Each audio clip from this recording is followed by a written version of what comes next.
For our next exercise, what we're going to do is we are going to introduce feeding our filler metal into our puddle. Now, for the first exercise, you wanted to get really proficient of your travel speed, moving the puddle through on a surface weld, on that fusion weld.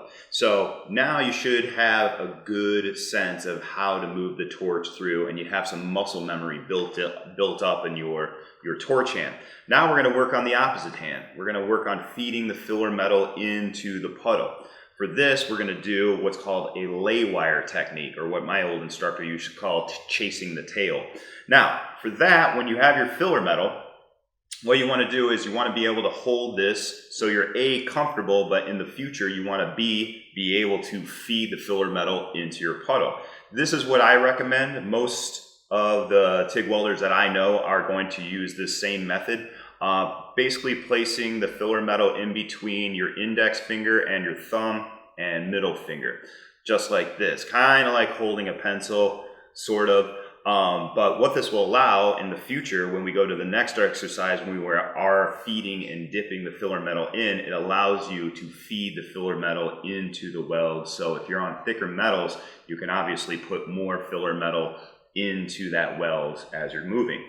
But what we want to do is we want to do a lay wire technique. So what we're going to do is we're going to hold this very comfortably and make sure you have at least about 10 inches of filler metal sticking out. We're going to do about a 1.5 to 2 inch weld, lay wire weld. So we want to have that, put your hand down on the surface, and what we want to do is just keep some tension right there. We want to keep some tension on the filler metal. So as it burns down, you're just going to turn your wrist in.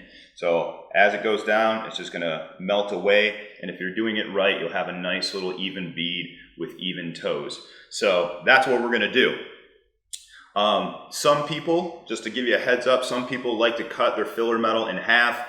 I find this to be very wasteful because you are always going to have about 3 to 4 inches of filler metal left over when you're feeding at the end. So what happens is you end up wasting twice the amount of filler metal. So I recommend, for practice, just keep the entire length of your filler metal the same. All right, so now what we're going to do, I'm going to show you really quick. Before I weld, remember that we're going to be with our push angle. Our work angle is perpendicular. Our push angle is going to be roughly about 70 to 75 degrees. And then we want our filler metal to be roughly 20 degrees, making that 90-degree angle from our filler metal to our tungsten. So we're going to set up right here. We're going to puddle up first. Okay, you want to puddle up right in front of your filler metal. Get a nice 1/8 inch bead, just like you did before when you were doing your fusion welds. But then as soon as you see that puddle develop, just push the filler metal into that puddle and just have the filler metal liquefy into the puddle as you move the torch through. And that's the exercise. So get set up, get comfortable, get yourself in a position, be at the right height with your stool, make sure you can access your pedal controller, and then we're going to set that up, and then we're going to get going. So firing up the machine, we're using the same thickness material as we did in the first exercise, 1/8 inch material. So we're setting ours to about 90 amps. We're about 17 CFH with a stubby gas lens setup, and then we'll get going. And here we go. Cover.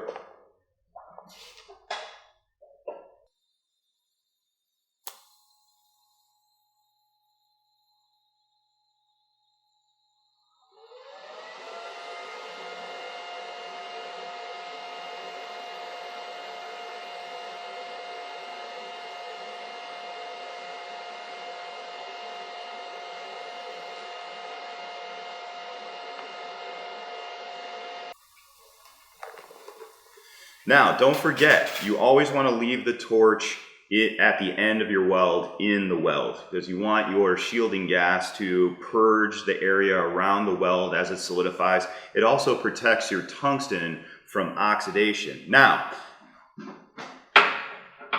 if you're moving through nice and evenly, you're going to have nice even toe edges, and you're going to have a nice even crown. Now, if you start pulling your torch away or you're moving too fast, you're not going to solidify your filler metal. It's not going to drop into the puddle, so it's going to get cold, and it's also not going to fuse into the material. If you move too slow, you're obviously going to extract too much of the filler metal into the puddle, and it's going to get chunky on you.